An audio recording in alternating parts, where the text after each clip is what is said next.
இந்த தூயாவியரின் திருப்பெயருக்கு மாட்சிமை உண்டாவதாக. கண்ணங்குளம் ஆயுர்மண்டல திருச்சபையினுடைய ஞாயிறு தொழுகையிலே கலந்து கொண்டிருக்கின்றவர்கள் அனைவரையும் அன்போடு கூட வாழ்த்தி வரவேற்றுக் கொள்கின்றேன். தொழுகையின் தொடக்கமாக துதி பாடலை ஏறெடுப்போம்.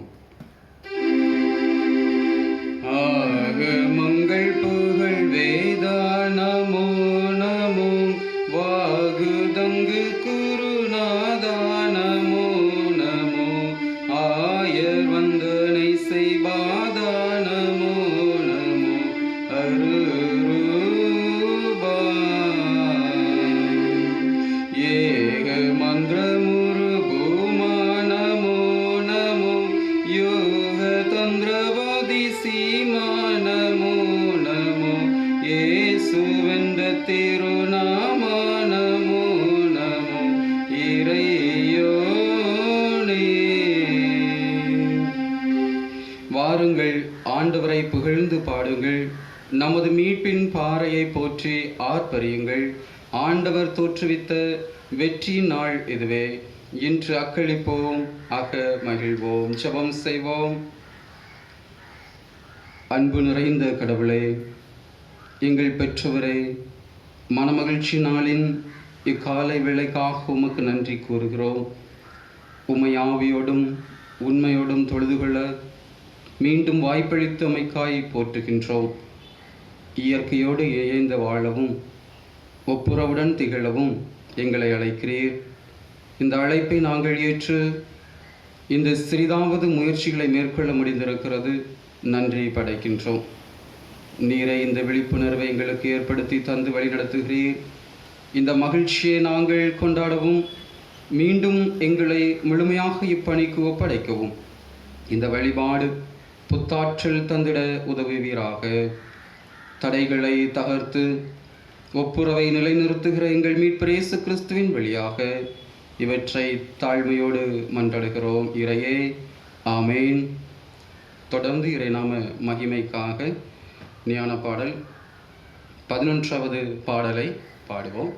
ஞான பாடல் எண் 11, பழைய பாடல் புஸ்தகத்தில் 317. போற்றிடு ஆன்மமே சிருஷ்டி கர்த்தாவும் வல்லோரை, ஏற்றிடு உனக்கு ரட்சிப்பு சுகமானவரை. கூடிடுவோம் பாடிடுவோம் பரணை, மாண்பாய் சபையார் எல்லாரும்.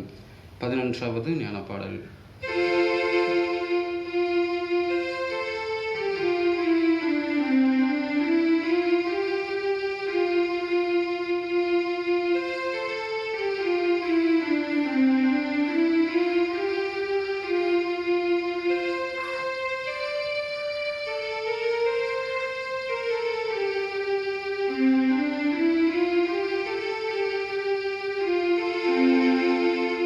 போற்றிடு ஆன்மமே சிருஷ்டி கர்த்தாவாம் வல்லோரை, ஏற்றிடு உனக்கு ரட்சிப்பு சுகமானோரை. கூடிடுவோம் பாடிடுவோம் பரணை, மாண்பாய் சபையாரெல்லாம். போற்றிடு ஆன்மமே என் முழு உள்ளமே நீயும், ஏற்றிடும் கர்த்தரை ஜீவ இராசிகள் யாவும். சபையாரே சேர்ந்தென்றும் சொல்லுவீரே,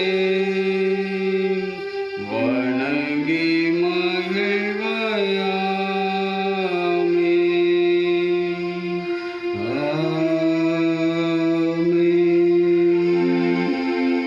நின்றபடியே முறைமுறையாய் படிக்கும்படியாய் தெரிவு செய்யப்பட்டுள்ள சங்கீதம் 104வது சங்கீதம். 104ஆம் சங்கீதத்தின் 1 முதல் 14 வரையுள்ள வசனங்களை நாம் படிக்க கேட்போம்.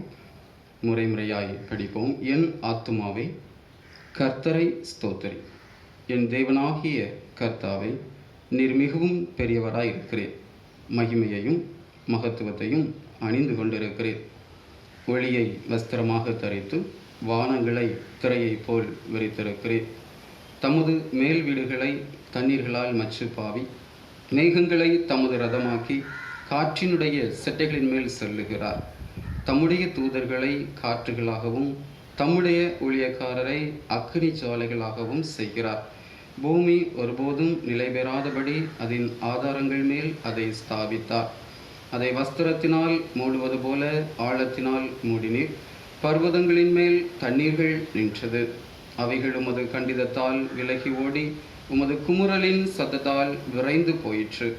அவைகள் மலைகளில் ஏறி பள்ளத்தாக்குகளில் இறங்கி நீர் அவைகளுக்கு ஏற்படுத்தின இடத்தில் சென்றது. அவைகள் திரும்பவும் வந்து பூமியை மூடிக்கொள்ளாதபடி கடவாதிருக்கும் எல்லையை அவைகளுக்கு ஏற்படுத்தினீர். அவர் பள்ளத்தாக்குகளில் நீரூற்றுகளை வரவிடுகிறார். அவைகள் மலைகள் நடுவே ஓடுகிறது. அவைகள் வெளியின் ஜீவன்களுக்கெல்லாம் தண்ணீர் கொடுக்கும். அங்கே காட்டு கழுதைகள் தங்கள் தாகத்தை தீர்த்து கொள்ளும். அவைகளின் ஓரமாய் ஆகாயத்து பறவைகள் சஞ்சரித்து கிளைகள் மேலிருந்து பாடும்.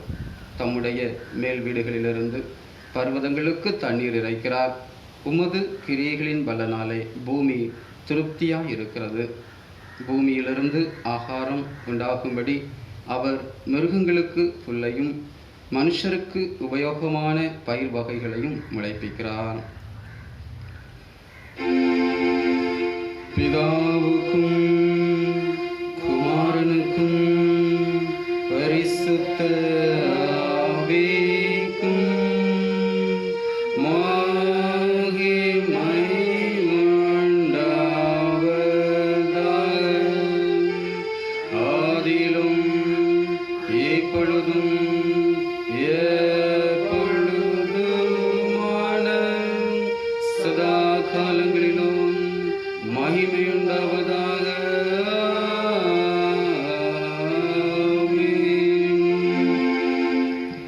படைப்பாளராகிய கடவுள் படைப்பனைத்தையும் நமது கைகளில் கொடுத்து பண்படுத்தவும் பராமரிக்கவும் உண்மையான அன்பின் பகிர்தலோடு வாழ நம்மை அழைக்கிறார். நாம் நம்முடைய தகுதி இன்மையையும் மீறுதல்களையும் உணர்ந்து அவரது இரக்கத்தையும் மன்னிப்பையும் பெற்றுக்கொள்ள அவரிடம் மன்றாடுவோம். பெற்றவராகிய கடவுளே, நாங்கள் அனைவரும் உமது பிள்ளைகள் என்று உணராமல் ஒரு மனமில்லாதவர்களாய் பகிர்வில்லாதவர்களாய் எங்கள் சுயநலத்திற்காக படைப்புகளின் மீது ஆதிக்கம் செலுத்துவதும் அதனை சீரழிப்பதுமான இழிநிலையை எண்ணி மனம் வருந்துகின்றோம். இணைந்து சொல்வோம். ஆண்டவரே, எங்களை பொறுத்தருளும்.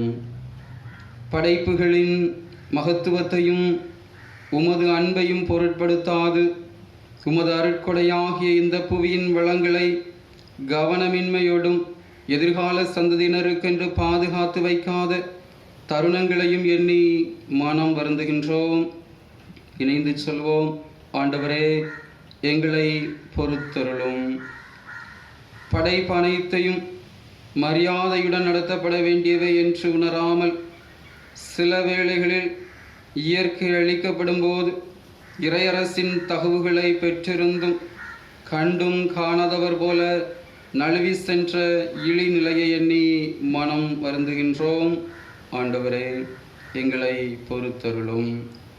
படைப்பு அனைத்திற்கும் கடவுளே சொந்தக்காரர் என்பதையும் மனிதர்களாகிய நாங்களும் படைப்புகளில் ஒன்று என்பதை மறந்து உமது படைப்புகளின் மீது கடவுளாக எங்களை எண்ணிக்கொண்டு படைப்புகளின் மீது ஆதிக்கம் செலுத்தி இயற்கையையும் எங்களையும் நாங்களே இழிவுபடுத்துகின்ற இழிநிலையை எண்ணி மனம் வருந்துகின்றோம்.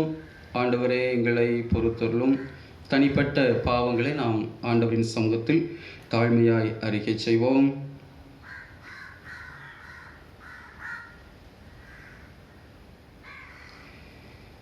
மன்னிப்பின் உறுதியை பெற்றுக்கொள்வோம். மானுடத்தின் மீதும் இயற்கையின் மீதும் உண்மையாய் அன்பு கூர்ந்து தங்கள் மீறுதல்களுக்காக மனம் வருந்துபவரே, கடவுள் தமது மகா இரக்கத்தின் பெயரால் நம்மை பொறுத்தருளியிருக்கிறார். கடவுளின் மன்னிப்பை பெற்ற நாம் அவரது படைப்புகளோடு ஒருமனப்பட்டவர்களாய் நிலையான அன்பிலும் ஒப்புரவிலும் நிலைத்திருப்போம். தொடர்ந்து ஆண்டவர் நம் வாழ்விலே நன்மைகளை செய்த நன்மைகளை எண்ணி பார்த்து நன்றி செலுத்துவோம். வாழ்கின்ற வாழ்க்கையிலே ஆண்டவர் நம் வாழ்வில் பலவித நன்மைகளை தந்தார். நம் குடும்ப வாழ்விலே கடினப்பட்ட பாடுகளும் வேதனைகளின் மத்தியிலையும் ஆண்டவர் கரம் நீட்டி நம்மை மீட்டெடுத்து வழிநடத்துகிற கிருபைகளை எண்ணி பார்த்து நன்றி படைப்போம். தேசத்தின் பொருளாதார நிலைகளிலே மட்டுமாய் ஆண்டவர் தொழில்களையும் வியாபாரங்களையும் பணிகளையும் மீண்டும் தந்து மக்களின் வாழ்க்கை தரத்தையும் தேசத்தின் பொருளாதாரத்தையும் மீட்டெடுத்த கிருபைகளுக்காக நாம் நன்றி சொல்லுவோம். பரவி வருகின்ற கொள்ளை நோயின் தீவிரத்தை மட்டுமாக குறைத்து பலருக்கு சுகம் பெற்று கொள்ளத்தக்க கிருபைகளை தந்து வருகின்ற கிருபைகளை எண்ணியும் பல நாடுகளிலேயும் பல நோய்களையும் ஆண்டவர் அகற்றி வருகின்ற கிருபைகளை எண்ணியும் நாடுகளுக்கு தந்து வருகின்ற மீட்புகளை எண்ணி நன்றி சொல்லுவோம். பசுமையை பாய் விரித்து மண்ணில் விளக்கேற்றி தண்ணீரால் வேலி அமைத்து உறவை பாலமாக்கி காற்றால் உயிர் தந்து குறைவில்லா உலகத்தை உருவாக்கிய இறையை உமக்கு நன்றி செலுத்துகின்றோம். உணவு உட்கொண்ட பின்பும் எங்கள் வாழ்விலே மற்றவர்களுக்கும் கொடுக்க வேண்டும் என்கின்ற சிந்தனையை தந்து இம்மட்டுமாய் தான தர்மங்களை செய்ய ஆண்டவர் எங்களுக்கு தருகின்ற ஆற்றலுக்காய் நன்றி படைக்கின்றோம். படைப்பின் பன்மையை பரிவோடு பாதுகாக்கவும் பண்படுத்தவும் போராடும் பசுமை இயக்கங்களுக்காகவும் போராளிகளுக்காகவும் படைப்பாளரை உமக்கு நன்றி சொல்லுகிறோம். நாங்கள் வாழுகின்ற இச்சூழலில் பிறருக்காக பணி செய்யவும் சமூக தொண்டு ஆற்றவும் நீர் எங்களுக்கு காண்பிக்கின்ற தளங்களுக்காகவும் தளங்களின் வழியே நீர் செயல்படுகின்ற கிருபைகளுக்காகவும் இறை உமக்கு நன்றி செலுத்துகின்றோம். ஆண்டவரின் சமூகத்தில் மன்றாடுவோம். உயிரையும் பொருளையும் படைத்த இறையே, உம்மை எங்களது உள்ளத்தில் இருத்தி உமது படைப்புகளுடன் ஒப்புரவாகவும் அதன் வழியே ஒன்றித்து வாழவும் இறைவா உம்மிடம் மன்றாடுகின்றோம். படைப்பனைத்திற்கும் கடவுளே, நீர் தந்தையும் உடன் உறவுகளான படைப்புகளை பாதுகாக்க எம் உள்ளத்தில் உந்துதலை தந்து படைப்பு அனைத்தையும் உமது உருவில் பார்க்கும் பரிவுள்ள பார்வையை தந்துள்ளபடி வேண்டுதல் செய்கின்றோம். இறையே, உம்முடைய சகிப்புத்தன்மை பொறுமை எவ்வளவு என்று சோதித்து பார்க்காதபடி மனமாற்றம் பெற்று உம்மிடம் இணைந்து பணியாற்றக்கூடிய எண்ணம் வேண்டி உம்மிடம் மன்றாடுகின்றோம். உமது படைப்புகளில் நாங்களும் ஒரு உறுப்பு என்பதை மறந்து படைப்பின் மணிமகுடம் மனுக்குலம் என்கின்ற மேட்டிமையான சிந்தனைகளை தவிர்த்து உம் படைப்புகளோடும் உம்மோடும் இணைந்து வாழவும் அருள் வேண்டி மன்றாடுகின்றோம்.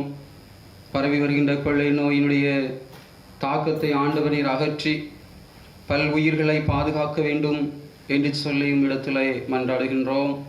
வெட்டுக்கிளிகளினாலே பொருளாதார சீர்குலைவு ஏற்படுகின்ற விளைச்சல்களை அழித்து போடுகின்ற தீங்கை ஆண்டவர் அகற்றி தர வேண்டும் என்று சொல்லியும் இடத்திலே மன்றாடுகின்றோம். திருச்சபையில் ஆண்டவரை ஆலயத்திலே வந்து உம்மை தொழுது கொள்வதற்கும் திருச்சபின் மக்கள் இணைந்து உம்மை போற்றுவதற்கும் வழிவாசல் திறந்தருள வேண்டும் என்று சொல்லியும் இடத்திலே மன்றாடுகின்றோம். வியாதிகளோடு பாரங்களோடு கவலையோடு கடன் பாரங்களோடு இருக்கின்ற மக்களும் நல்வாழ்வு பெற வேண்டும் என்று சொல்லும் இடத்திலே மன்றாடுகின்றோம். ஆண்டவரின் சமூகத்தில் நம் தனிப்பட்ட மன்றாட்டுகளை எடுப்போம். கிருபை நிறைந்த ஆண்டவர், இவை அனைத்தையும் உமது இறை நாமத்திலே வேண்டுதல் செய்கின்றோம். இம்மன்றாட்டை கேட்டு எங்கள் வாழ்வுக்கு க்ஷேமத்தை நல்வாழ்வை நலமையை அருளித் தர வேண்டும் என்று சொல்லி இறை நாமத்திலே வேண்டுதல் செய்கிறோம். எங்கள் ஜெபம் கிளஞ்சியுள்ள நல்ல தந்தையே, ஆமீன்.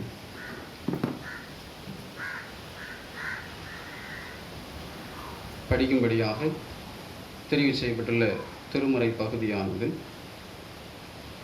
யோவான் எழுதிய நற்செய்தி 6ஆம் அதிகாரம் வசனங்கள் 1 முதல் 13 வரை உள்ள வசனங்களை நாம் படிக்க கேட்போம். யோவான் 6ஆம் அதிகாரம் வசனங்கள் 1 முதல் 13 முடிய. இவைகளுக்கு பின்பு இயேசு திபேரியா கடல் எண்ணப்பட்ட கலிலேயா கடலின் அக்கறைக்கு போனார். அவர் வியாதிக்காரரிடத்தில் செய்த அற்புதங்களை திரளான ஜனங்கள் கண்டபடியால் அவருக்கு பின் சென்றார்கள். இயேசு மலையின் மேல் ஏறி அங்கே தம்முடைய சீஷருடனே கூட உட்கார்ந்திருந்தார். அப்பொழுது யூதருடைய பண்டிகை ஆகிய பஸ்கா சமீபமாய் இருந்தது. இயேசு தம்முடைய கண்களை ஏறெடுத்து திரளான ஜனங்கள் தம்மிடத்தில் வருகிறதை கண்டு பிலிப்புவை நோக்கி, இவர்கள் சாப்பிடத்தக்கதாக அப்பங்களை எங்கே கொள்ளலாம் என்று கேட்டார். தாம் செய்ய போகிறதை அறிந்திருந்தும் அவனை சோதிக்கும்படி இப்படி கேட்டார். பிலிப்பு அவருக்கு பிரதித்திரமாக, இவர்களில் ஒவ்வொருவன் கொஞ்சம் கொஞ்சம் எடுத்துக்கொண்டாலும் 200 பணத்துக்கு அப்பங்களும் இவர்களுக்கு போதாதே என்றார். அப்பொழுது அவருடைய சீஷரில் ஒருவனும் சீமோன் பேதுருவின் சகோதரனும் ஆகிய அந்திரேயா அவரை நோக்கி, இங்கே ஒரு பையன் இருக்கின்றான். அவன் கையில் 5 வார்கோதுமை அப்பங்களும் 2 மீன்களும் உண்டு. ஆனாலும் அவைகள் இத்தனை ஜனங்களுக்கு எம்மாத்திரம் என்றார். இயேசு, ஜனங்களை உட்கார வையுங்கள் என்றார். அந்த இடம் மிகுந்த புல் உள்ளதாய் இருந்தது. பந்தியிருந்த புருஷர்கள் ஏறக்குறைய 5000 பேராக இருந்தார்கள். இயேசு அந்த அப்பங்களை எடுத்து ஸ்தோத்திரம் பண்ணி சீஷர்களிடத்தில் கொடுத்தார். சீஷர்கள் பந்தியிருந்தவர்களுக்கு கொடுத்தார்கள். அப்படியே மீன்களையும் அவர் எடுத்து அவர்களுக்கு வேண்டிய மட்டும் கொடுத்தார். அவர்கள் திருப்தி அடைந்த பின்பு அவர் தம்முடைய சீஷர்களை நோக்கி, ஒன்றும் சேதமாய் போகாதபடிக்கு மீதியான துணிக்கைகளை சேர்த்து வையுங்கள் என்றார். அந்தபடியே அவர்கள் சேர்த்து வார்கோதுமை அப்பங்கள் 5 அவர்களுக்கு சாப்பிட்டு மீதியான துணிக்கைகளினாலே 12 கூடை நிரப்பினார்கள் என்பதை படிக்கும்படியான தெரிந்து கொள்ளப்பட்ட நற்செய்தி பாடம் படித்தாயிற்று. கிறிஸ்துவுக்கே மாட்சிமை உண்டாவதாக.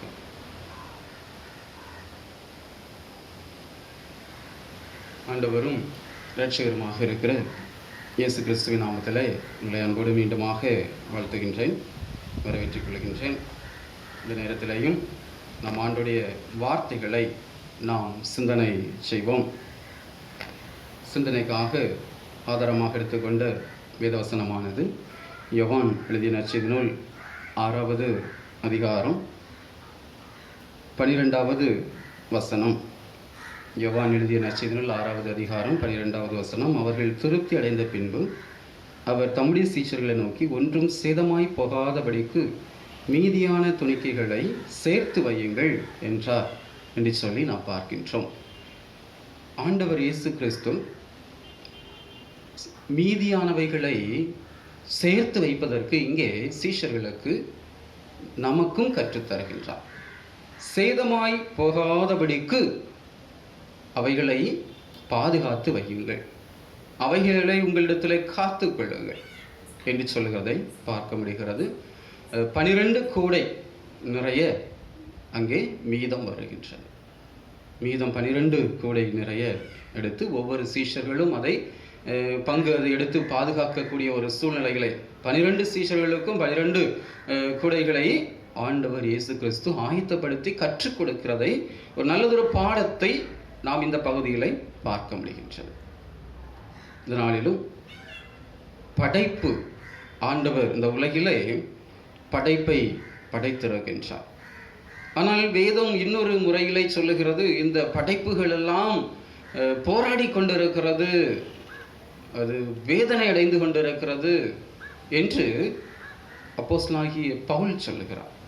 அப்போஸ்தலனாகிய பவுல் 8ஆம் அதிகாரத்தில் 22வது வசனத்திலே ஒரு கருத்தை சொல்லுகிறார். என்ன கருத்து என்றால், இந்த இயற்கை போராடுகிறது, இயற்கை கர்ப்ப வேதனை படுகிறது என்று சொல்லுகிறார். கர்ப்ப வேதனை கடினமான ஒரு தன்மை என்பது வேதத்தினூடாக நாம் காணுகின்ற சமூக வாழ்க்கையிலே, குடும்ப உறவுகளிலே நாம் அறிந்து கொள்ள முடிகின்றது. இப்படிப்பட்ட சூழ்நிலை இயற்கையும் அப்படித்தான் வேதனைப்படுகிறது. இயற்கை இருக்கக்கூடிய நிலையிலே அது இல்லை, அது தடுக்கப்படுகிறது, அழிக்கப்படுகிறது, சீரழிக்கப்படுகிறது, சீர்குலைக்கப்படுகிறது என்கின்ற ஒரு எச்சரிப்பு, ஒரு அறைகூவல், ஆதங்கம் இங்கே வேதத்தினூடாக நாம் கற்றுக்கொள்ள முடிகிறது, காண முடிகின்றது. இந்நாள் வரையிலும் படைப்பு அனைத்தும் ஒருங்கே பேறுகால வேதனையுற்று தவிக்கிறது என்று சொல்லுகின்றார். தவிக்கின்ற ஒன்றாய் படைப்பு மாறிவிடுகின்றது இங்கே. ஆனால் இயேசு கிறிஸ்து இங்கே படைப்பை குறித்து சொல்லும் பொழுது, படைக்கும் பொழுதும் இயேசு கிறிஸ்து அவர் இருந்தார் என்று சொல்லி நாம் பார்க்கிறோம். நானும் பிதாவும் ஒன்று என்று சொல்லும் பொழுது படைப்பிலையும் இயேசு கிறிஸ்து ஒன்றாக இருக்கிறார். அவராலே மூலம் உண்டாயிற்று. அருகில் இருந்தேன் என்கிற நிலையில இயேசு கிறிஸ்து அங்கே படைப்பிலே செயல்பட்டவர். இங்கே படைப்பை சீஷர்கள் மத்தியிலே உருவாக்கம் செய்கின்றார். உண்ணுகின்ற உணவை ஆயத்தம் செய்யாத ஒரு சூழ்நிலை. 300 பணத்திற்கும் போதாத ஜனக்கூட்டம், அங்கே உணவு அதிகமாய் தேவைப்படுகிறது. இப்படிப்பட்ட சூழ்நிலையிலே ஒரு உணவு படையலாய் உணவை படைத்து கொடுக்கின்றார் இயேசு கிறிஸ்து. எனவே மனிதர்கள் நீங்கள் கொடுங்கள் என்று சொல்லுகிறார். எங்களால் முடியாது, 2 மீன்களும் 5 அப்பங்களும் மட்டும்தான் உள்ளது, அவைகளை கொண்டு வாருங்கள், படைக்கலாம். அவைகளை வைத்து அந்த மக்களுக்கு உணவு பசியை போக்குகின்ற ஒரு புதிய படைப்பாக அங்கே இயேசு கிறிஸ்து செயல்காட்டுகின்றார். அதோடு மட்டுமல்ல, தன்னை ஒரு ஜீவ அப்பம் என்று சொல்லி புதிதாய் படைப்பாய் என்னையும் நீங்கள் உட்கொள்ளலாம், நான் உங்களுக்கு தான் என்று தன்னை ஒரு ஜீவ அப்பமாக ஆண்டவர் இயேசு கிறிஸ்து அறிமுகம் செய்கின்றார். எனவே உண்ணுகின்ற உணவை ஒரு 5 அப்பம் 2 மீன்கள் மட்டும் இருந்த சூழ்நிலையில் அதை 5000த்திற்கும் அதிகமான புருஷர்கள் சாப்பிடக்கூடிய நிலைக்கு ஆசீர்வதித்தார் என்று சொல்லி இந்த யோவான் 6ஆம் அதிகாரத்தில் நாம் பார்க்க முடிகின்றது. 11வது வசனத்தில் இயேசு அந்த அப்பங்களை எடுத்து ஸ்தோத்திரம் பண்ணி சீஷர்களிடத்தில் கொடுத்தார். சீஷர்கள் பந்தி இருந்தவர்களுக்கு கொடுத்தார்கள். அப்படியே மீன்களையும் அவர் எடுத்து அவர்களுக்கு வேண்டிய மட்டும் கொடுத்தார். வேண்டிய மட்டும் தந்து இருக்கின்றார். இந்த உலகிலே ஆண்டவர் படைப்புகளை படைத்து வேண்டிய மட்டும் வைத்திருக்கிறார். மலைகளை வைத்திருக்கிறார், ஆறுகளை வைத்திருக்கிறார், கடல்களை வைத்திருக்கிறார், தண்ணீர், காற்று, தீ என்று அநேக படைப்புகளை நமக்கு வைத்திருக்கிறார். ஒருவேளை இந்த படைப்புகள் இல்லாவிட்டால் இந்த மனிதனாலே வாழ முடியுமா? படைப்புகள் ஒன்றுமில்லை, இந்த உலகிலே மனிதர்கள் மட்டும் முக்கியம் என்று சொல்லி ஆண்டவர் நம்மை மட்டும் அனுப்பியிருந்தால் எப்படி நாம் வாழ முடியும்? நமக்கு பசி என்கின்ற ஒன்றை வைத்திருக்கிறார். நமக்கு சுவாசம் என்கின்ற ஒன்றை வைத்து காற்றை எடுத்துக்கொள்ளவும், தாகம் என்கின்ற ஒன்றை வைத்து தண்ணீரை எடுத்துக்கொள்ளவும், பசி என்கின்ற ஒன்றின் மூலமாக தாவரங்களையும் இருமாய் உணவுகளையும் உட்கொள்ளும்படியாகவும் மனிதனும் இயற்கையும் ஒன்று இணைந்து வாழக்கூடிய ஒரு சூழ்நிலையிலே ஆண்டவர் இந்த உலகை தந்தார். எனவே மனிதனும் இயற்கையும் இணைந்த ஒரு சூழ்நிலையிலே நாம் வாழ்ந்து கொண்டிருக்கின்றோம். ஆனால் இன்றைய காலகட்டத்தில் மனிதனும் இயற்கையும் முரண்பட்ட ஒரு வாழ்வுதான் வாழ்ந்து கொண்டிருக்கின்றோம். எனக்கு தண்ணீர் என் சரீரத்திற்கு ஒத்துக்கொள்ளாது என்று சொல்லுகிறோம். எனக்கு இந்த தானியம் என் சரீரத்திற்கு ஒத்துக்கொள்ளாது என்று சொல்லுகிறோம். எனக்கு இந்த காற்று ஒத்துக்கொள்ளாது என்று சொல்லுகின்றோம். எனக்கு இந்த வெயில், மழை என் சரீரத்திற்கு ஒத்துக்கொள்ளாது, என் சரீரம் செயலிழந்து விடும், என் சரீரம் பாதிப்பு அடைந்து விடும் என்கின்ற நிலையில இயற்கைக்கும் மனிதனுக்கும் பெருத்த வேறுபாடு ஏற்படுகின்ற ஒரு சூழ்நிலைக்குள்ளாக தான் நாம் வாழ்ந்து கொண்டிருக்கின்றோம். ஆனால் கர்த்தர் அன்று மனிதனை படைத்து எங்கே கொண்டு போய் வைக்கின்றார் என்றால் நமக்கு தெரியும், ஒரு தோட்டத்திலே தான் கொண்டு போய் வைக்கின்றார். தோட்டத்தோடு இணைந்து கொள், அந்த மரம் விடுகின்ற, அந்த செடிகள் விடுகின்ற காற்றை நீ உட்கொள்ள வேண்டும், அந்த மரம் செடி கொடிகளில் வருகின்ற காய் கனிகளை நீ புசித்திருக்க வேண்டும் என்று சொல்கின்ற நிலையிலே புல் பூண்டுகளை உருவாக்கி தோட்டங்களை ஏற்படுத்தி அங்கே மனிதனையும் வைக்கின்றார். மிருக ஜீவன்களோடு நல்லுறவு பொருந்தி கொள்ள வேண்டும், உன்னை போல உன் பாசத்தை உன் மிருக ஜீவன்களுக்கு நீ காண்பிக்க வேண்டும் என்கின்ற நிலையிலே மிருக ஜீவன்களையும் படைத்திருக்கின்றார். மீன்களையும் கடல்களையும் ஆறுகளையும் மலைகளையும் ஆண்டவர் கர்த்தர் படைத்து இவைகளெல்லாம் என்ன செய்ய வேண்டும்? நீ ஆண்டு கொள்ள வேண்டும், நீ ஆதிக்கத்தை செலுத்திக் கொள்ளலாம் என்று சொல்லி ஒரு ஆசீர்வாதமான ஒரு வாழ்வை தான் ஆண்டவர் மனிதனுக்கு தந்தார். ஆனால் காலப்போக்கிலே மனிதனுடைய பேராசை, மனிதனுக்குள்ளாக எனக்கு மட்டும்தான் என்று நுகருகின்ற ஒரு தன்மை, நான் மட்டும்தான் வாழ வேண்டும் என்கின்ற ஒரு குறுகிய மனப்பான்மை, அது மனிதன் தனக்கு மட்டும் போதும் என்று சொல்லி வாழக்கூடிய ஒரு சூழ்நிலையிலே வாழ்ந்து கொள்கின்றான். எனவே அந்த தோட்டத்திலே இதை செய்யாதே என்று சொன்னதையும் செய்யலாம் என்று சொல்லுகின்ற நிலையிலே அவன் போகின்றான். கடைசியிலே கீழ்ப்படியாமையினாலே தோற்று போகின்றான், விரட்டி அடிக்கப்படுகின்றான். இந்த சூழ்நிலையிலே தான் நாமும் நம்முடைய வாழ்க்கையில எனக்கு மட்டும், என் குடும்பத்திற்கு மட்டும் என்று சொல்லி நாம் அனுபவித்துக் கொள்ளுகின்ற காரியங்கள் என்ன?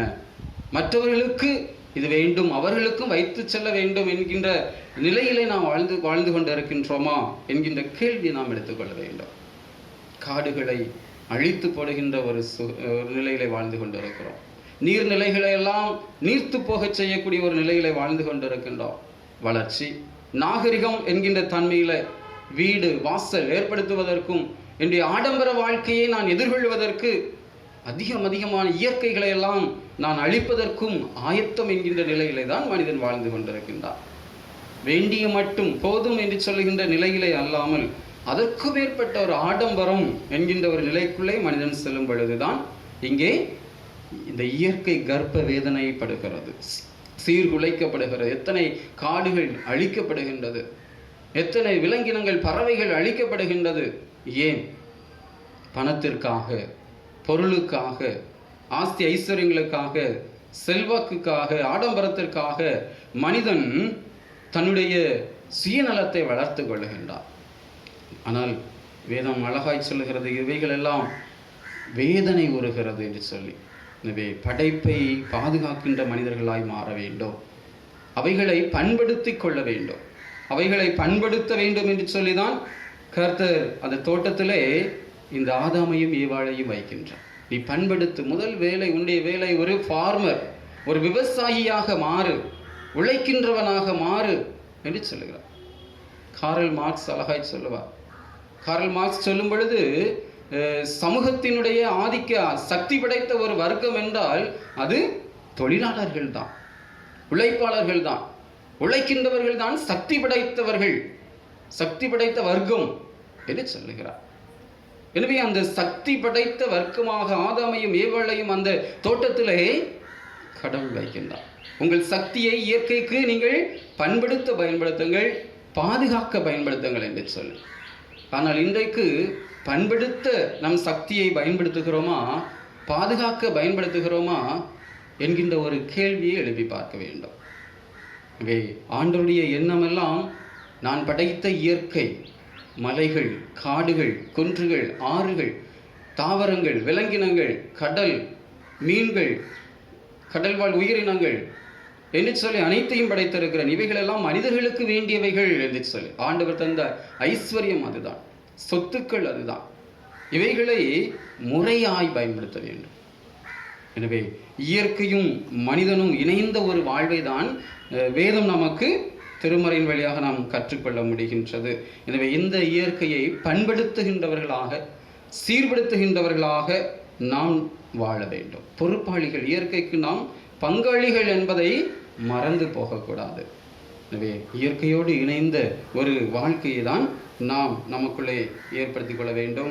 சங்கீதம் 24:1 பார்க்கும் பொழுது, பூமியும் அதன் நிறைவும் உலகமும் அதிலுள்ள குடிகளும் யாருடையது என்றால் கர்த்தருடையது என்று பார்க்கிறோம். இது அவருடைய தோட்டம், அவர் இதற்கு சொந்தக்காரர். எனவே அவருடையதை நாம் அழிக்க நிற்கலாமா என்று சொல்லுகின்ற ஒரு சிந்தனை நாம் பெற்றுக்கொள்ள வேண்டும். இந்த உலகிலே ஆண்டவர் நமக்கு ஒரு வாழ்வை தந்தார். இந்த உலக வாழ்வு இயேசு கிறிஸ்து அழகாய் சொல்லுகிறார்.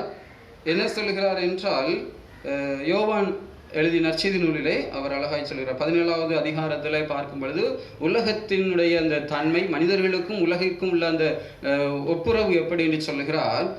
நீர் அவர்களை உலகத்திலிருந்து எடுத்துக்கொள்ளும்படி நான் வேண்டிக் கொள்ளாமல், நீர் அவர்களை தீமை நின்று காக்கும்படி வேண்டிக் கொள்ளுகிறேன். தீமையிலிருந்து உலகிலே அவர்களை காத்துக்கொள்ளும். உலகிலிருந்து அவர்களை எடுத்துக்கொள்ள வேண்டாம், அவர்களை காத்துக்கொள்ளும். நான் உலகத்தார் அல்லாதது போல் இவர்களும் உலகத்தார் அல்ல என்று சொல்லுகிறார். அவர் உலகத்தார் அல்லாதவராக இயேசு கிறிஸ்து இந்த உலகிலே வாழ்ந்து வெற்றியாக தன் வாழ்க்கையை நிறைவு செய்துவிட்டு கடந்து சென்றார். நம்மோடு வாழ்கின்றார், உடன் உறைந்து இருக்கின்றார். நாமும் நம்முடைய வாழ்க்கையில இந்த உலகில இருந்தாலும் உலகத்தை மட்டும் சார்ந்து வாழக்கூடியவர்கள் அல்ல, மற்றவர்களுக்கும் விட்டு வைத்துக் கொள்ள வேண்டும். உலகின் படைப்புகளை, ஐஸ்வர்யங்களை, ஆஸ்திகளை, இவைகளை மற்றவர்களுக்கும் பயன்படுவதற்கு விட்டு கொடுக்கின்றவர்களாக இருக்க வேண்டும். ஏசாயா 11ஆம் அதிகாரத்தில் நாம் பார்க்கும் பொழுது ஒரு சிறு பையனினுடைய வாழ்க்கை தன்மை சொல்லப்படுகிறது. ஒரு சிறு பையன் என்ன செய்வான் என்று சொன்னால், அந்த சிறு பையன் நடத்தக்கூடிய ஒரு நிலை. அவன் என்ன செய்கின்றான்? 11வது அதிகாரத்தின் 6வது வசனத்திலே, அப்பொழுது ஓநாய் ஆட்டுக்குட்டியுடைய தங்கும், புலி வெள்ளாட்டுக்குட்டியுடைய படுத்துக்கொள்ளும், கன்றுக்குட்டியும் பாலசிங்கமும் காளையும் ஒருமித்திருக்கும், ஒரு சிறு பையன் அவைகளை நடத்துவான். இந்த சிறு பையன் எவைகளை நடத்த வேண்டுமா? அங்கே ஓநாயும் ஆட்டுக்குட்டியும் இருக்கிற இடத்துல, புலியும் வெள்ளாட்டுக்குட்டியும் இருக்கிற இடத்துல, கன்றுக்குட்டியும் பாலசிங்கமும் காளையும் ஒருமித்திருக்கும் இடத்திலே ஒரு சிறு பையனுடைய இருப்பிடம் இருக்கிறது. இறைவன் படைத்த இந்த படைப்புகளிலே ஒரு சிறு பையனும் இருக்கின்றான். அங்கே இருந்து அவன் வாழ வேண்டும், நடத்த வேண்டும். அவனுடைய வேலை என்ன? நடத்தி செல்ல வேண்டும், அதை பாதுகாக்க வேண்டும். சிங்கம் புலி என்றால் அடித்து கொன்றுவிடு என்று அல்ல, அவைகளை நடத்தி செல்ல வேண்டும் என்பதுதான் ஆண்டவருடைய மனப்பூர்வமான ஒரு விருப்பமாக இருக்கிறது. நடத்தி செல்ல வேண்டும், அழித்து போட வேண்டாம், கொன்று போட வேண்டாம், அதை துப்பாக்கியினால வேட்டையாட வேண்டாம், கூர்மையான ஆயுதங்களை கொண்டு தாக்கிவிட வேண்டாம், நடத்தி கொள்ள வேண்டும் என்பதுதான் ஆண்டவருடைய கூற்றாக இருக்கிறது. எனவே நாம் நம்முடைய வாழ்க்கையிலே இயற்கைகளை அழித்து கொள்ளுகின்றவர்களாக அல்ல, அதை வளரவிட வேண்டும், வாழவிட வேண்டும். அதற்கு நம்மை கருவியாக பயன்படுத்துவதற்கு ஆண்டவரிடத்திலே ஒப்புரவாக்கிவிட வேண்டும் என்கின்ற சிந்தனையை பெற்றுக்கொள்வோம். இந்த படைப்புகளின் கர்ப்ப வேதனையை களைவதற்குரிய முயற்சிகளை மேற்கொள்ள வேண்டும். என்ன முயற்சிகள் எடுக்கலாம் என்றால், மாம்சத்தின்படி நடவாமல் ஆவியின்படி நடக்கிறவர்களுக்கு ஆக்கினை தீர்ப்பு இல்லை என்று வேதம் சொல்லுகிறது. எனவே மாம்சிக எண்ணத்தின்படி இந்த உலகை அழித்துவிட, இந்த உலக வாழ்வு எனக்கு தான் என்று சொல்லி வாழக்கூடியவர்களுக்கு அங்கே ஆக்கினை உண்டு. ஆனால் மாறாக இயேசு கிறிஸ்துவுக்கு உட்பட்டவர்களாக இருந்து மாம்சத்தின்படி நடவாமல் ஆவியின்படியே நடக்கிறவர்களுக்கு ஆக்கினை தீர்ப்பு இல்லை. ரோமர் 8:1 சொல்லுகிறது. எனவே இந்த மாம்சீகத்தின்படியாக முழுமையாய் ஆண்டு கொள்வது, வாழ்ந்து கொள்வது என்பது அல்ல, ஆவியின்படி நடக்கிறவர்கள். எனவே ஆவியின்படி நாம் நடக்கும் பொழுது இந்த உலகத்தை அழிப்பதற்கு நாம் ஒரு பொழுதும் துணை நிற்க மாட்டோம். எனவே மாம்சீக உணர்வுகளுக்கு நாம் முக்கியத்துவம் கொடுக்க மாட்டோம். பிறருக்குரியவைகளை இச்சியாதிருப்பாயாக என்று ஆண்டவர் கட்டளை தந்திருக்கின்றார். எனவே நம்முடைய வாழ்க்கையிலே நம்முடைய ஆசீர்வாதங்களை நாம் பேணி பாதுகாக்கின்றவர்களாக, நாம் நம்முடைய வாழ்க்கையில் மற்றவர்களுக்கு உதவி செய்கின்ற, பகிர்வு கொடுக்கின்றவர்களாக, பகிர்ந்தளிக்கின்ற பங்காளிகளாக நாம் நம்மை மாற்றிக்கொள்ள வேண்டும். பிலிப்பியர் 3 நாம் பார்க்கும் பொழுது பவுல் அடிகளார் என்ன சொல்கிறார் என்றால், லாபமானவைகளை நஷ்டம் என்று கருதுகிறேன் என்று ஒரு கருத்தை சொல்லுகிறார். எனவே இது நஷ்டம் என்று கருதக்கூடிய ஒரு மனப்பக்குவத்தை பவுல் அடிகள் வளர்த்து கொள்ளுகின்றார். எனக்கு இதுதான் லாபம், இந்த இயற்கையை அழித்தால் தான் என்னால் வாழ முடியும் என்று சொல்லி லாபம் லாபம் என்று சொல்லி ஓடிவிட வேண்டாம். இவைகள் எல்லாம் வீணானது, நஷ்டமானது என்கின்ற ஒரு எண்ணத்தை வளர்த்து கொள்ளும் போது நாம் இயற்கையை மீண்டுமாக என்ன செய்கின்றோம்? மீட்டுருவாக்கம் செய்கின்றோம். எனவே மீட்டுருவாக்கம் செய்கின்றவர்களாக வாழ வேண்டும். குறிப்பாக நோவாவின் காலத்திலே அந்த உலகம் அழியக்கூடிய ஒரு சூழ்நிலையிலையும் கடவுள் மீண்டும் ஒரு மீட்டுருவாக்கம் செய்கின்றார். நோவாவின் மூலமாய், அவருடைய குடும்பத்தின் மூலமாக அந்த உலகத்தினுடைய மிருக ஜீவன்கள் எல்லாவற்றையும் அந்த படகிலே வைத்து மீட்டுருவாக்கம் செய்கின்றார். இப்பொழுதும் அந்த படகு அந்த மலையிலே இருக்கிறது என்று சொல்லி ஆய்வாளர்கள் கண்டுபிடித்திருக்கின்றார்கள். அந்த படகினுடைய அடித்தளம் கண்டுபிடிக்கப்பட்டிருக்கின்றது. எனவே இவைகளெல்லாம் உலகத்தை மீண்டுமாய் மீட்டுருவாக்கம் செய்த நிகழ்வுகளை நமக்கு முன்னிலைப்படுத்துகிறது, நாம் புரிந்து கொள்ள முடிகின்றது. எனவே மீண்டுமாக மீட்டுருவாக்கம் செய்கின்ற இறைவன், நினிவேயின் மக்கள் அழிந்து போகக்கூடிய ஒரு சூழ்நிலை வந்தாலும் வலதுகைக்கும் இடதுகைக்கும் வித்தியாசம் தெரியாத இந்த ஜனங்களை அழிக்க மாட்டேன் என்று சொல்லுகிறார். அவர்களுக்கு மீண்டும் ஒரு உருவாக்கத்தை ஏற்படுத்துகிறார். மீண்டும் அவர்கள் மீட்டுருவாக்கத்தை பெற்றுக்கொள்ள வேண்டும், வாழ்வை பெற்றுக்கொள்ள வேண்டும் என்று சொல்லி, இயற்கையோடு இணைந்திருக்க வேண்டும், இயற்கையை அழிக்க வேண்டாம் என்று சொல்லி. எனவே நம்முடைய வாழ்க்கையில நாம் அதீத தவறுகள் செய்யும் பொழுது, அதீத பாவங்கள் செய்யும் பொழுது, ஆனால் வேதம் சொல்லுகிறது அந்த இயற்கை அதிகமாக விதி மாறி போகும்போது, எல்லை மீறி போகும்போது தான், அந்த நோவாவின் காலத்திலே பாவம் பெருகின பொழுதுதான் இயற்கையை கொண்டு அழிக்கப்பட்டது. இயற்கையை கொண்டு அழிக்கப்படுகிறது. பெருவெள்ளம் வருகிறது, தண்ணீரினால் அழிக்கப்படுகின்றது. ஆனாலும் இயற்கையை கொண்டு அவர்களுக்கு அனுகூலமாய் ஒரு வானவில்லை ஏற்படுத்தி கொடுத்து, இந்த இயற்கையை பாருங்கள், வானவில் அமைதியின் கருவியாய் அடையாளமாக கொடுக்கின்றார். இயற்கையை கொண்டு, இயற்கையை அழித்த இறைவன் இயற்கை கொண்டு ஒரு சமாதானத்தை ஏற்படுத்தி கொடுக்கின்றார். இவை மனிதனும் இயற்கையும் ஒன்றுபட்டு வாழ்ந்தால்தான் நிம்மதியான ஒரு வாழ்வு. எல்லை மீறும் பொழுது அழிவு என்று சொல்லி வேதம் நமக்கு கற்றுத்தருகிறது. சோதம் கொமோரா பட்டணத்திலே அவர்கள் செய்த அநியாயங்கள் எல்லை மீறினது. இயற்கைக்கு விரோதமாக அவர்கள் தங்கள் வாழ்வை அமைத்து கொண்டார்கள். எனவே அந்த இயற்கை அக்கினியினாலே அழிக்கப்பட்டது. அக்கினியினாலே அழிக்கப்பட்டது. இன்றையும் அந்த அழிக்கப்பட்ட இடம் இருக்கிறது. இன்றும் அழிக்கப்பட்ட ஒரு நிலை காணப்படுகிறது. எனவே நம்முடைய வாழ்க்கையில நாம் இயற்கையை எவ்வாறு பேணி பாதுகாக்கிறோம் என்பதை சிந்தித்துக் கொள்வோம். இயேசு கிறிஸ்து இயற்கையோடு இணைந்த ஒரு போதகத்தை தான் பண்ணினார். அவருடைய போதனைகளை எல்லாம் நாம் பிரசங்கத்தை பார்க்கும் பொழுது, அவர் சொல்லும் பொழுதெல்லாம் இயற்கை சம்பந்தப்பட்டதாக தான் சொல்லுவார். தண்ணீர் திராட்சை செடி என்று சொல்லுகிறார், தண்ணீர் ஜீவ தண்ணீர் என்று சொல்லுகின்றார், நீங்கள் உப்பாக இருக்கிறீர்கள் என்று சொல்லுகிறார், நான் உலகிற்கு ஒளியாக இருக்கிறேன் என்று சொல்லுகின்றார். இன்னுமாக விதைப்பவர் ஊமையை சொல்லுகிறார், காட்டு புஷ்பங்களை பாருங்கள் என்று சொல்லுகிறார், ஆகாயத்து பறவைகளை பாருங்கள் என்று சொல்லுகிறார். இப்படியாக அத்தி மரத்தை குறித்து பேசுகின்றார், திராட்சை மரத்தை குறித்து பேசுகின்றார், திராட்சை செடிகளை குறித்து பேசுகிறார். இப்படி பலவித காரியங்களை, இயற்கையோடு இணைந்த ஒரு காரியங்களை தான் இயேசு கிறிஸ்து செய்கிறார். ஒரு அற்புதம் செய்ய வேண்டும் என்றாலும் பார்வை அடைவதற்கும் அங்கே இயற்கை மண்ணை எடுத்து பிசைந்து அந்த மண்ணை எடுத்து கண்ணிலை பூசி சுகம் கொடுக்கின்றார். இயற்கையோடு இணைந்த ஒரு வாழ்க்கை. நாகமானுக்கும் இயற்கையோடு இணைந்த தண்ணீரை குளித்த பிறகுதான் அவனுக்கு சுகம் கிடைக்கிறது யோர்தான் நதியில். இயற்கையோடு இணைந்த ஒரு வாழ்க்கை நிச்சயமாக வெற்றி பெறும். இப்பொழுது கூட வாழ்கின்ற வாழ்க்கையிலே இயற்கை பல நிலைகளிலே சீர்குலைந்து காணப்பட்டது. ஆனால் இந்த ஊரடங்கு காலங்களிலே இயற்கையெல்லாம் தன்னுடைய மீண்டும் தன்னிலை திரும்பினது என்று சொல்லி நாம் அறிகின்றோம்.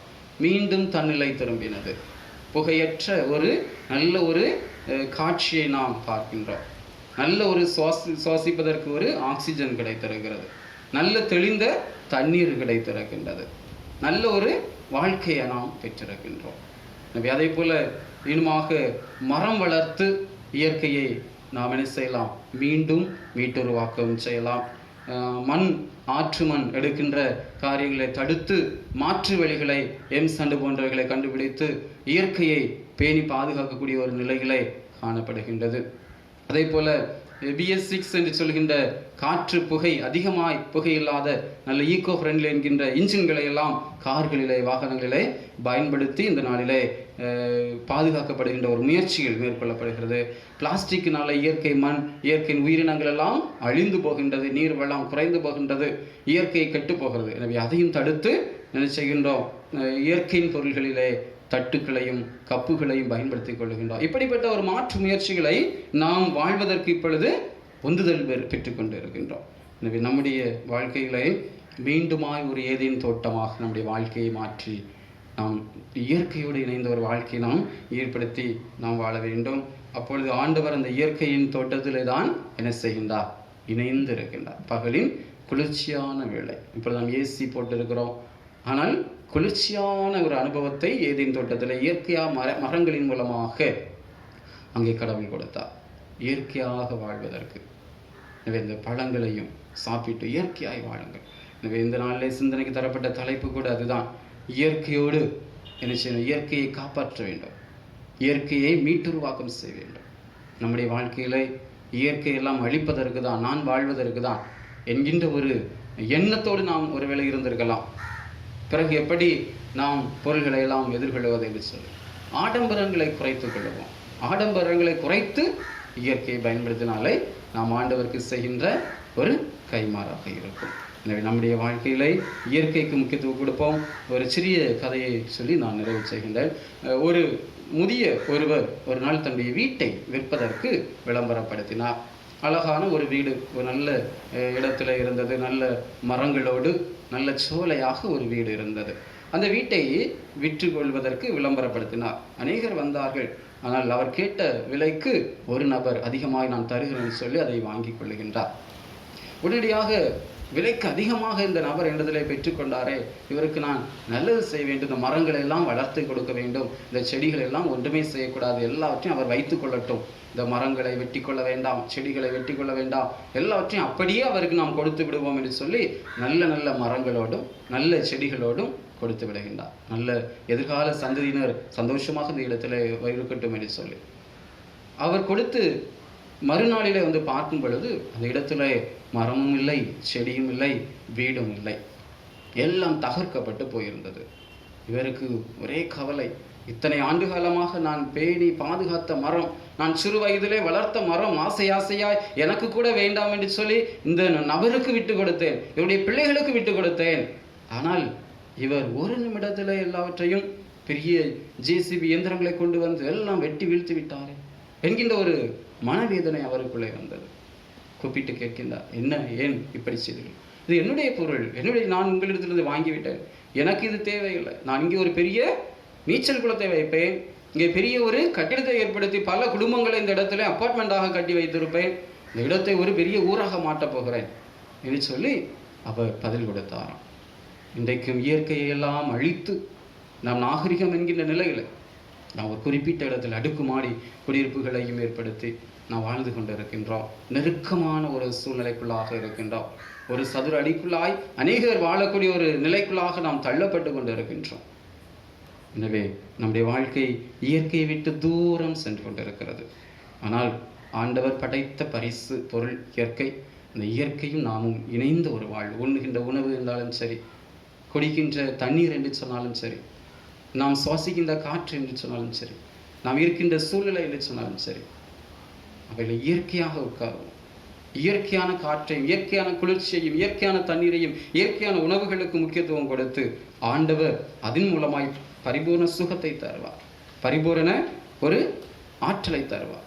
இன்றைக்கு நாம் இயற்கைக்கு மீறி செல்லும் பொழுது சரீரத்திலே பலவீனம் வந்துவிட்டது, குறிப்பிட்ட நோய்கள் வந்துவிட்டது, சுகர், பிரஷர், வியாதிகள், பலவிதமான நோய்கள் வந்து நம் உடலை சீர்குலைத்து விட்டது. ஆண்டவரே, ஏன் எனக்கு இந்த நோய், ஏன் எனக்கு இந்த பிரச்சனை சொல்லி மீண்டும் ஆண்டவரத்தில் போய் வழக்கு தொடுக்கின்றோம், பிரச்சனை சொல்லுகின்றோம்.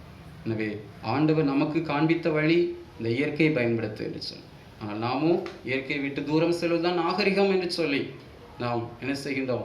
இயற்கையை விட்டு தூரம் செல்கிறோம். கூடுமானவர் இயற்கையோடு இணைந்து வாழ்வோம். ஆண்டவர் படைத்த படைப்புகளை காக்கின்றவர்களாக. அதில் தரப்பட்ட வேலை என்னவென்றால் லேபர், ஒரு வேலைக்காரனாக தான் வைக்கிறார் தோட்டத்தில். ஆண்டுகளெல்லாம் எஜமான் தான், எஜமானாக இருந்தாலும் நீ வேலை செய்ய வேண்டும். எஜமான் என்று சொன்னால் வேலை செய்யக்கூடாது என்று அல்ல, நீ தான் அந்த தோட்டத்திற்கு எஜமான், எது பெயர் வைக்கிறாயோ அதுதான் பெயர், நீ எல்லாவற்றையும் புசிக்கலாம் செய்யலாம் என்கின்ற எஜமான் என்கின்ற நிலையிலே தோட்டத்தில் வைத்தார். ஆனால் மனிதனுடைய பேராசை கடைசியிலே பரதேசியை போல துரத்தி அடிக்கப்பட்டான். தோட்டத்திலே ஆண்டவர் நம்மை வைத்திருப்பது ஒரு வேலைக்காரனாக வைத்திருக்கிறார், அதை காக்கின்ற ஒரு வாட்ச்மேனாக வைத்திருக்கிறார். ஆனால் நம்முடைய வாழ்க்கையிலே அதை காப்பதற்கும் பாதுகாப்பதற்கும் அதை பண்படுத்துவதற்கும் ஒப்பு கொடுக்க வேண்டும். அதன் மூலமாக ஆண்டவர் நாமத்தை மகிமைப்படுத்துவோம். தேவன் தாம் இந்த வார்த்தைகளின் வழி ஒவ்வொருவரையும் அதிகமாய் ஆசீர்வதிப்பாராக. ஆமென். நிச்சய விசுவாச பிரமாணத்தை சொல்லுவோம். விண்மண், காணக்கூடியவை காண இயலாதவை ஆகிய எல்லாவற்றையும் படைத்திருக்கிற அனைத்து ஆற்றலும் பொருந்திய தாயும் தந்தையும் ஆகிய ஒரே கடவுளை நம்புகிறோம். ஒரே ஆண்டவராய் கடவுளின் ஒரே பேரான மைந்தராய் இருக்கும் இயேசு கிறிஸ்துவை நம்புகிறோம். அவர் உலகங்கள் உருவாவதற்கு முன்னரே தந்தையினால் பிறப்பிக்க பெற்றார். தெய்வத்தில் தெய்வம் அவர், ஒளியில் ஒளியவர், மெய்க்கடவுளில் மெய்க்கடவுள் அவர், உண்டாக்க பெற்றவர் அல்லர், பிறப்பிக்க பெற்றவர், பெற்றவராகிய கடவுளின் ஒரே தன்மை கொண்டவர், எல்லாவற்றையும் உண்டாக்கினவர், மனிதராகிய நமக்காகவும் நமக்கு மீட்பு உண்டாகவும் விண்ணகத்திலிருந்து இறங்கி தூய ஆவியாராலே கன்னி மரியாவிடம் உருவாகி மனிதரானார். பொந்தியு பிலாத்துவின் காலத்தில் சிலுவையில் அறையப்பெற்று துன்புற்று அடக்கம் செய்ய பெற்றார். மறைச்சொற்கள் கூறியவாறே 3ஆம் நாள் உயிருற்றெழுந்து வீற்றிருக்கிறார். வாழ்ந்திருப்போரையும் இறந்தோரையும் நடுத்திருக்க மாட்சியுடனே திரும்பவும் வருவார். அவர் அரசுக்கு முடிவு கிடையாது. ஆண்டவராகிய வாழ்வினை தருபவராய் தாய் தந்தையாகிய கடவுளிடமும் மைந்தரிடமும் இருந்து புறப்படுகிறவருமாய் தாயும் தந்தையுமாகிய கடவுளோடும் மைந்தரோடும் தொழுது போற்ற பெறுபவராய் இறைவாக்கினர் வழி உரைத்தவராகிய தூய ஆவியாரை நம்புகிறோம். ஒரே தூய பொதுவான திருத்தூதுவர் திருச்சபை ஒன்றென்று நம்புகிறோம். பிள்ளை பொறுத்தருளுக்கு என்று ஏற்படுத்த பெற்ற ஒரே திருமுழுக்கை அறிக்கையிடுகிறோம். மரித்தோர் உயிர் பெற்று எழுதலும் மறுமைக்குரிய வாழ்வும் உண்டாகும் என்று காத்திருக்கிறோம். ஆமேன். தொழுகையின் நிறைவாக யாவருமாக இணைந்து கீர்த்தனை பாடல் 57வது பாடல். வந்து நல்வரம் தந்தனப்பையா ஆதிநாத ஜோதி வல்ல ஆவியை வார்த்தெழுப்பையா. 57வது கீர்த்தனை பாடலை பாடுவோம்.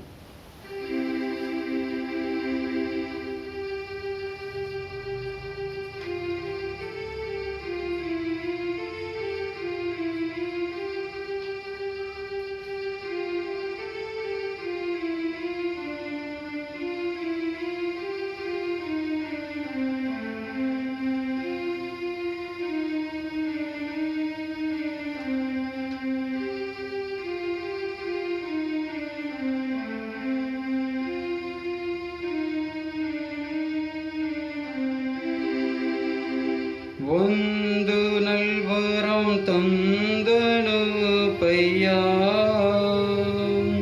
வந்து நல்வரம் தந்தனு பையா ஆதிநாதா ஜோதி வல்ல ஆவியை வார்த்தெழு பையா ஆதிநாதா ஜோதி வல்ல ஆவியை வார்த்தெழு பையா பண்ணின ஜபம் எண்ணி கேளினும் பண்ணின ஜபம் எண்ணி கேளினும் ஆதிநாதா ஜோதி பண்பாய் உள்ளேனில் பதிந்து ஆளென்றும் ஆதிநாதா ஜோதி பண்பாய் உள்ளேனில் பதிந்து ஆளென்றும் இந்த பலியின் சொந்த கந்தமே இந்த பலியின் சொந்த கந்தமே ஆதிநாதா ஜோதி என்னில் கமலையே வயந்தமே ஆதிநாதா ஜோதி என்னில் கமலையே வயந்தமே. ஜெபம் செய்வோம். அனைத்து ஆற்றலும் நிறைந்த நல்ல கடவுளே, மனமகிழ்ச்சியான இந்த காலை வேளைக்காக உம்மை துதிக்கின்றோம், போற்றுகின்றோம். இயற்கையோடு இணைந்து வாழ்வதற்கு ஏதேன் தோட்டத்தை ஏற்படுத்தி மனிதரை படைத்து வைத்தீர். எலியா தன் வாழ்வினிலை பயந்து வாழும் பொழுது கேரித்து ஆற்றண்டையிலே பாலைவன சோலையாகிய அவ்விடத்திலே அமர்த்தி தண்ணீரை பருகி காகத்தின் மூலமாக அப்பத்தையும் இறைச்சியும் வழங்கி அந்த மனிதனை ஆற்றல் விடுத்தினீர். எங்கள் வாழ்வுக்கும் இயற்கையை தந்திருக்கிறீர், இயற்கை உணவை தந்திருக்கிறீர், இயற்கையோடு இணைந்து வாழும் ஆற்றலை தந்திருக்கிறீர். ஆனால் எங்களது ஆடம்பரத்தினாலே நாகரிகம் என்கின்ற போக்கினாலே இயற்கைக்கு விரோதமான போக்கை நாங்கள் மேற்கொள்ளும் போது ஆண்டவரே எங்களை மன்னித்தருளும். இயற்கை எங்களுக்கு மட்டும் என்று சொல்லுகின்ற நிலையில நாங்கள் வாழ்ந்து விட்டோம். இந்த இயற்கை உம்முடையவை, பூமியும் அதன் நிறைவும் அதன் மக்கள் எல்லாம் உம்முடையவைகள்தான் என்பதை நாங்கள் உணர்ந்து கொண்டோம். நீர் படைத்த படைப்புகளிலே இயற்கை முக்கியத்துவம் பெறுகின்றது. அது நல்லது என்று சொல்லி நீர் கண்டு மனிதனுக்கு பரிசாய் தந்தீர். இதனாலும் நாங்கள் வாழ்கின்ற வாழ்க்கையிலே ஆண்டவரை நீர் படைத்திருக்கின்ற மனித உறவுகள், நீர் தந்திருக்கின்ற நண்பர்கள், குடும்பத்தவர்கள், இவர்களையும் நாங்கள் நேசித்து மற்றவர்களுக்கும் பகிர்தலின் அடிப்படைகளை உதவி செய்து வாழ்வதற்கு அனுக்கிரகம் தாரும். இயற்கையை நேசித்து இயற்கையின் தன்மைகளை உள்வாங்கிக் கொள்ள உட்கொள்ளத்தக்கதான சிந்தனைகளையும் இயற்கையின் மீது நாட்டம் கொள்ளுகின்ற மனப்பக்குவத்தையும் தார். மனிதன் மண்ணிலிருந்து உருவாக்கினவன் மண்ணுக்கே என்கின்ற நிலைப்பாட்டிலே மண்ணோடு இணைந்த ஒரு வாழ்வு தான். அதுபோல எங்கள் வாழ்வும் இந்த உலகோடு இணைந்த ஒரு வாழ்வு தான் என்பதை கற்றுக்கொண்டோம். இந்த தொழுகையிலே பங்கு பெறுகின்ற திருச்சபை மக்கள் அனைவரையும் ஆசீர்வதியும். வெளி மாநிலங்களிலே, வெளி மாவட்டங்களிலே, வெளிநாடுகளிலே கலந்து கொண்டிருக்கின்ற இந்த நேரலையின் வழியாய் பங்கு பெறுகின்ற உம்மடியவர்களை ஆசீர்வதியும். நல்ல உண்ணுகின்ற உணவு, நல்ல சரீர சுகம், நல்ல வேலைவாய்ப்பு, நல்ல குடும்பம், நல்ல சூழ்நிலை, நல்ல மனநிலை தார். விரும்புகின்ற விருப்பங்களை உமக்கு நலமானவைகள் என்று ஏற்படும் பட்சத்தில் அவைகளை வாய்க்க பண்ணித்தார். தொடர்ந்து வியாதிப்பட்டோரை நினைக்கின்றோம். வியாதியோடு இருக்கிறவர்களுக்கு சுகம் தார். பண கஷ்டங்களோடு இருக்கிறவர்களுக்கு வறுமையை அகற்றி செழிப்பைத்தார். கர்த்தர் ஒவ்வொருவரையும் போஷியும். ஆகாயத்து பறவைகளையும் போஷிக்கின்றவர், உமது பிள்ளைகளை போஷியும். இந்த கொரோனா என்கின்ற தொற்று வியாதிகளிலே நாங்கள் தத்தளித்து கொண்டிருக்கின்ற மக்களுக்காய் பிரார்த்திக்கின்றோம். ஆண்டவர் இந்த நோய்களை அகற்றும். ஒவ்வொருவருக்கும் வாழ்வு தார். சீக்கிரத்திலே சுகம் பெறட்டும். சென்னை பகுதியிலே இருக்கின்ற நோய்கள் அதிவிரைவிலே குணமாக்குவதற்குரிய ஆற்றலைத்தான் இந்திய தேசத்திலே குறிப்பாக அனைத்து மாநிலங்களையும் ஆண்டவர் நீர் கண்ணோக்கிப்பார். உலக நாடுகள் அனைத்திலையும் ஆண்டவர் இந்த வியாதிகளை மாற்றும். வெட்டுக்கிளியினுடைய தாக்கத்தை மட்டுமாய் குறைத்திருக்கிறேன், இன்னமும் குறைத்து ஆண்டவர் பொருளாதாரத்தை மீட்டுருவாக்கம் செய், மனிதத்தை இந்த நோயிலிருந்து மீட்டுருவாக்கம் செய். நீரை பொருட்படுத்திக் கொள்ளும். தாழ்த்தி அர்ப்பணிக்கின்றோம். துதி, கனம், மகிமை எல்லாவற்றையும் உமக்கே செலுத்துகிறோம். மீட்பர் இயேசு கிறிஸ்துவின் வழியாய் ஜெபிக்கின்றோம். எங்கள் ஜெபம் கேளும் ஜீவனுள்ள நல்ல பிதாவே, ஆமென். மங்களம் சதா ஜெய மங்களம் வேதா, எங்கள் தங்க மங்களர்க்கு மங்களம் சதா. மங்களம் சதா ஜெய மங்களம் வேதா, எங்கள் துங்க மங்களர்க்கு மங்களம் சதா. அனைத்து காத்தவா, உலக அனைத்தும் படைத்தவா, அனைத்து காத்தவா, உலக அனைத்தும் படைத்தவா, இணையில்லா பிதாவுமக்கு மங்களம் சதா. இணையில்லா பிதாவுமக்கு மங்களம் சதா. மங்களம் சதா ஜெய மங்களம் வேதா, எங்கள் துங்க மங்களர்க்கு மங்களம் சதா.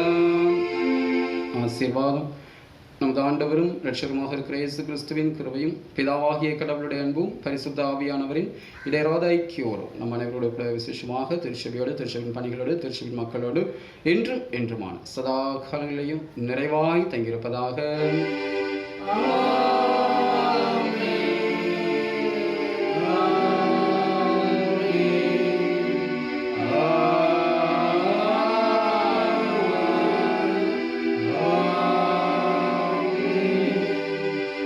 என் ஆத்துமாவே கர்த்தரை ஸ்தோத்திரி, என் உள்ளமே பரிசுத்த நாமத்தை ஸ்தோத்திரி.